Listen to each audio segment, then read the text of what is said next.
It is 3 o'clock in the morning, and the world is silent, but your mind is a riot.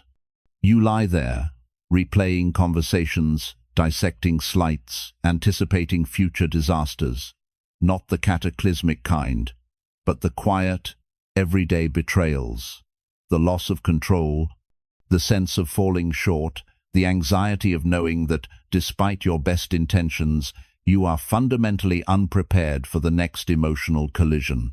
This is the heavy cloak that the thoughtful, introspective person wears, the burden of seeing too much, analyzing too deeply, and yet feeling perpetually paralyzed by the sheer weight of what you cannot govern. This internal warfare is costly. It doesn't just steal your sleep. It erodes your competence. It makes you hesitant when you should be decisive, fearful when you should be bold, and bitter when you should be accepting. It is the slow, silent sabotage of the self, committed not by external enemies, but by the relentless noise within. If you have ever felt this way, like the control panel of your life is exposed to every external gust of wind, then you have experienced the fundamental dilemma of the human condition. We crave stability in a world defined by volatility. We seek peace in a universe built on chaos. But what if the pathway to an unbreakable mind, a mind that can withstand the tempests of fate, the cruelty of others, and the quiet despair of self-doubt, lay not in mastering the world outside, but in accepting certain truths so brutal, so unflinching, that they force you to build your stability entirely within? To find these truths, we must step back 2,000 years, not into a palace of marble and gold, but into a simple military tent, sticky with the heat of war on the Germanic frontier. We are not seeking the Emperor Marcus Aurelius, the most powerful man in the known world, but simply Marcus, the man who struggled with fear, fatigue, and the impossible responsibility of leading a fracturing empire. He kept a private journal, not for publication, but as a discipline, a stark, unvarnished confrontation with reality. This diary, which we now call the Meditations, is not a book of gentle comfort. It is a battle plan for the soul. It contains 5 truths so sharp, so brutally honest, that they serve as the foundation upon which he forged a consciousness that even history could not break. Let us now, in this quiet, shared space, open that heavy, parchment-bound volume and confront the wisdom written there. The first brutal truth: the flaw in others is permanent, and expecting otherwise is self-harm. The first struggle Marcus recorded was always about people, the incompetence of his generals, the backstabbing of courtiers, the sheer irrationality of the masses. And the first truth he forced himself to swallow was this: do not be upset at the wickedness of others, for their flaws are an inevitable consequence of their nature, and you are not here to cure the human condition. We suffer profoundly because we operate under the delusion that everyone operates under our moral code or our standard of diligence. When a colleague is lazy, a loved one is thoughtless, or a critic is malicious, our immediate reaction is indignation, a visceral sense that they should know better. But Marcus reminds himself, and us, that this indignation is wasted energy. The person who cheated you, who spoke maliciously behind your back, or who neglected their duty, was merely being true to the character they currently possess. Expecting a snake not to bite because you are a good person is not wisdom. It is naivete. The brutality of this truth lies in its absolute resignation. You must stop waiting for people to change their inherent programming simply because it inconveniences your life. The freedom this truth grants is profound. Once you accept that 80% of human interaction will involve some degree of error, malice, or self-interest, you cease to be surprised, and therefore you cease to be hurt in the same fundamental way. You gain a psychological distance. You can observe the pattern without internalizing the impact. This doesn't mean you tolerate injustice, but it means you handle it without emotional collapse. Marcus wrote this down so he could wake up each day and consciously premeditate the inevitable frustrations of dealing with flawed humanity. He built his unbreakable mind by subtracting the expectation of perfection from everyone around him. But when we successfully absorb the shock of others' flaws, we are immediately thrust into a far more frightening territory, which leads us to the second brutal truth. The second brutal truth: your life is not a river, but a torrent, and you only possess the current breath. Having accepted the permanent flaws of the external world, we are forced to look at the only variable we truly possess: time.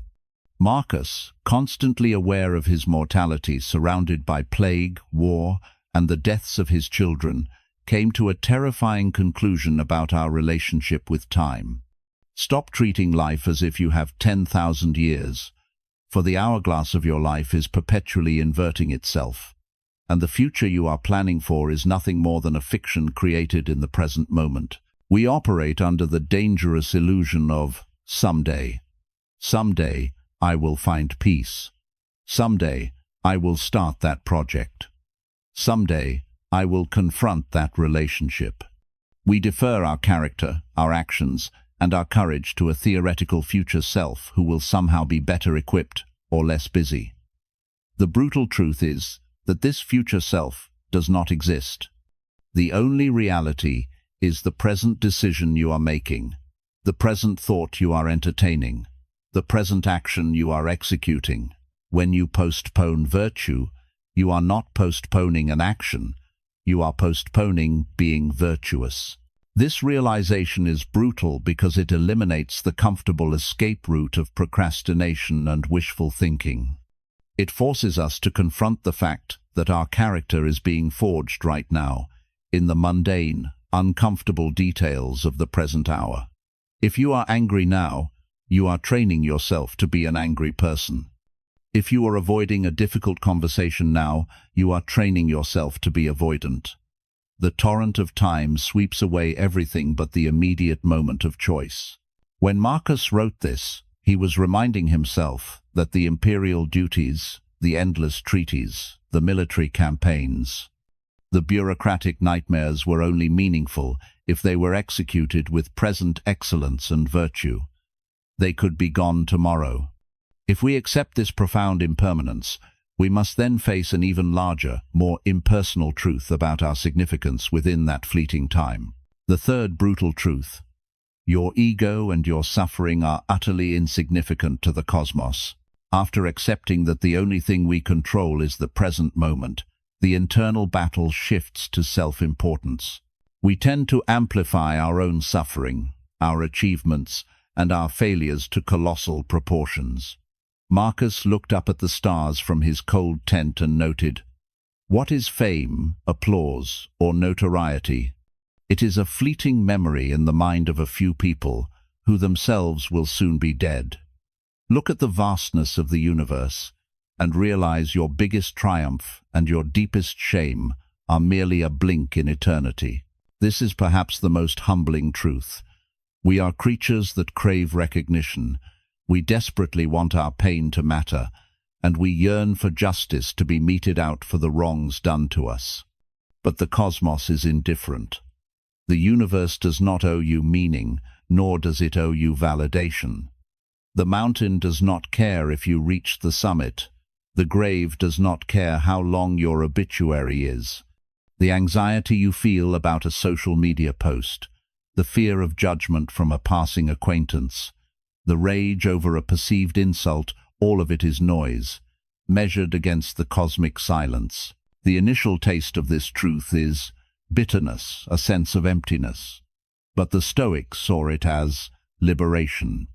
If your life is ultimately insignificant in the grand scope, then you are freed from the terrifying burden of having to be significant. You are freed from the need for external validation. When Marcus used the view from above, imagining Rome as a small, insignificant dot on a vast map, he wasn't trying to feel small. He was trying to depower his ego's demands. If the external world is indifferent, then all meaning must be manufactured internally, through the integrity of your actions in the small sphere you actually occupy. This cosmic indifference clarifies where true weight lies. It tells us that our external accomplishments are dust, but our internal character is everything. This recognition naturally drives us toward the most difficult self-assessment of all, which is the fourth brutal truth. The fourth brutal truth. You are defined not by your ideals, but by what compromises you tolerate. If the universe is indifferent and only the internal realm matters, then the most critical task is guarding the quality of that internal world. Marcus was brutally honest about the erosion of character. Look into your own soul and ask yourself, not what you wish to be, but what you actually allow yourself to do, day after day. You are not defined by the virtue you claim to value, but by the weakness you permit to remain. This truth attacks our hypocrisy. We tell ourselves we value diligence, yet we tolerate habitual distraction. We claim to value honesty, yet we tolerate subtle self-deception or silence when we should speak up. The tragedy of the reflective person is often the gap between their philosophical self-image and their actual daily behavior. We believe that weakness is a spectacular failure, a sudden collapse under pressure, but Marcus saw that the true corrosion of character is slow, insidious, and built through small, tolerated compromises. Every time you allow yourself to choose comfort over courage, convenience over integrity, or distraction over difficult work, you are not merely having a bad day. You are actively casting a vote for the person you will become. The mind cannot be unbreakable if it has secret trapdoors it regularly uses to escape responsibility. To forge an unbreakable mind, Marcus taught himself to audit his tolerances. He realized that the only thing stopping him from being the person he aspired to be was his self-permission to be otherwise. This is the hardest truth, because it strips away all external excuses, the bad boss, the difficult economy, the demanding schedule, and places the responsibility for every internal failure squarely back onto the sovereignty of your own judgment. The moment you stop tolerating the idea of internal weakness, you begin the arduous process of eliminating it. This process of elimination, this purification of the self, prepares us for the ultimate lesson, the final defense mechanism of the Stoic mind. The fifth brutal truth, the only imprisonment you will ever suffer, is your consent to external interpretation. Having accepted the reality of others, the brevity of time, the indifference of the cosmos, and the necessity of self-discipline, we arrive at the absolute core of the unbreakable mind. Marcus understood that the world is inherently neutral, and that suffering is not delivered to us, but generated by us.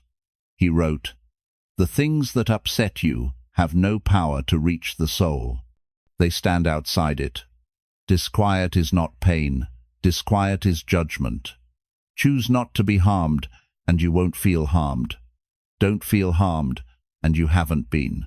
This is the ultimate, brutal, empowering truth. It means that the anxiety you felt at 3 in the morning was not caused by the external event you were replaying, but by the interpretation you chose to apply to it.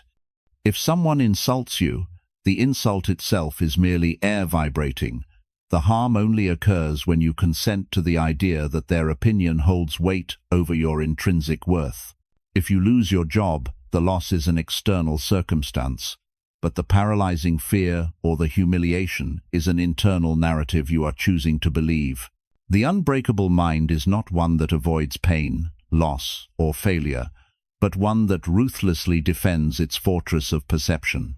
Marcus knew that even as emperor, his body could be destroyed, his empire could collapse, and his family could be taken by the plague.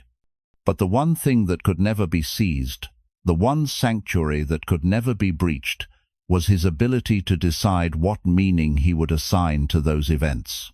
This power of perception, which the Stoics called prohairesis, is the ultimate and final freedom. It is the ability to look at any external disaster and say, This is what has happened. Now, what do I choose to do with it? What character will I show? The only person who can truly imprison you is you, through the surrender of your judgment to external circumstances. The brutal truth is that you have always held the keys to your own emotional cell, but you have simply been afraid to use them, because freedom requires radical self-sovereignty. We have now journeyed through Marcus Aurelius's private battleground. These 5 truths, the permanent flaws of others, the terrifying brevity of the present, the indifference of the universe, the necessity of ruthless self-audit, and the sovereignty of perception are not scattered philosophical points. They are the interlocking pieces of a single, coherent psychological shield. They work together, not to make you callous, but to make you grounded. They take the energy you previously spent trying to control the uncontrollable other people, the past, the future, and redirect it with surgical precision toward the one thing that is truly yours, the quality of your own mind, the integrity of your character in the moment. The unbreakable mind is not one that is hard, rigid, or resistant to change. It is a mind that is real. It is built on the foundation of radical acceptance of what is, not hopeful projection of what should be. By confronting the brutal truths of reality, Marcus stripped away the illusions that cause fragility, the need for validation, the expectation of fairness, the comfort of procrastination. What was left was pure agency, the ability to act with virtue, right here, right now, regardless of the noise, the pain, or the chaos. And so, we gently close this private journal. The parchment is heavy, not with dusty history, but with immediate, actionable wisdom. The battle is not outside your walls. The battle is in the deliberation room of your own judgment. The wisdom Marcus inscribed was not meant for the Senate, but for the sleepless man lying in his tent, wrestling with his own shortcomings and the vast, indifferent universe. That man is you. That man is me.